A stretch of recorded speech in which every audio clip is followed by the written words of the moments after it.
নমস্কার, আমি হলাম অ্যাস্ট্রোলজার রুমি মাইন্ডার। প্রথমেই বলবো, যারা আমাকে ইউটিউব থেকে দেখছেন বা যারা আমাকে ফেসবুক থেকে দেখছেন, অবশ্যই আমার ইউটিউব চ্যানেলটা সাবস্ক্রাইব করে নিন এবং ফেসবুকটা ফলো করে নিন। 12ই এপ্রিল হচ্ছে কি না হনুমান জয়ন্তী। এই হনুমান জয়ন্তীর দিনকে একটা বিশেষ রেমেডি বলে দিচ্ছি। প্রথমে ঘরের যে আপনি হনুমানজি বসিয়ে রেখেছেন তাকে কিন্তু আগে পুজো করবেন। কি করবেন? 21টা পান দেবেন, 21টা সুপারি দেবেন এবং তাতে চামেলি তেল এবং মেটোয় সিঁদুর দিয়ে একটা স্বস্তিক চিহ্ন আঁকবেন।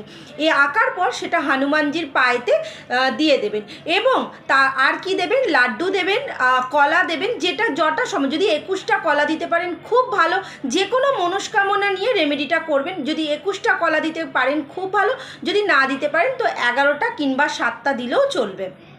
এবং আমি বলবো যে সেম পজিশানে কি করবেন, মন্দিরে যাবেন। মন্দিরে গিয়েও ঠিক 21টা পানের ওপর স্বস্তিক চিহ্ন এবং তার উপর 21টা সুপারি এবং নিজের মনস্কামনা জানিয়ে হনুমানজির পায়েতে দিয়ে দেবেন।